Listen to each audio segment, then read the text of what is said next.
Day in the life of a coffee SEX therapist. I spend a good chunk of my day talking to people with different coffee drives, right? If you want it daily and your partner wants it once a month, how do you navigate that? You can't take, saltpeter or, diminish what you need, right? You can take care of yourself, but I always say that coffee, SEX, and self-touching, all those words I can't say on TikTok, are like food and water. Everybody needs both.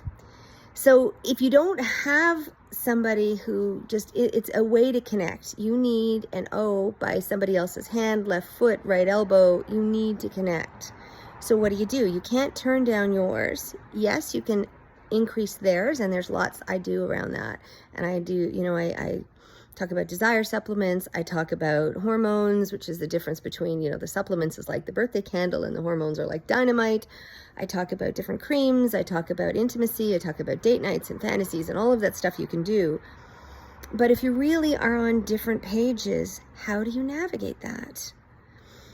Do you get a friend with benefits? What do you do? I spend a whole lot of time in that gray area in the middle trying to figure out if there's ways to help people, because I was fired once from a publication where I was writing as a coffee and relationship therapist about differing sex drives, and I was quoting a neuroscientist who said that coffee is so good for you, if your partner denies you coffee, they should be charged with attempted murder. Well, I wrote that, and the backlash from people who didn't want coffee and said, what do you mean charging it with attempted murder?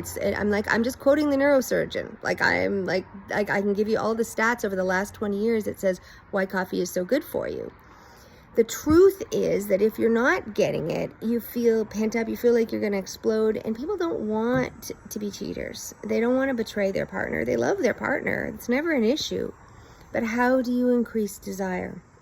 Well, I probably spent my career working on that. And, I've done a lot of work in the lifestyle because it's trying to find where people can get their needs met without screwing up relationships, because relationships are important and they offer a lot, and you try not to break up existing families. So how do you do it? Well, I have a whole series, and I spend, all kinds of time with people individually because there is no one size fits all. But I do have some suggestions, and I do help people navigate that. So if you're struggling with it and have differing desires, I want to hear. Please write below. I love when people write me questions. It makes me really happy. So if you have thoughts of what's going on, I'm going to try and answer them as best I can. I'm Sue, and I got more.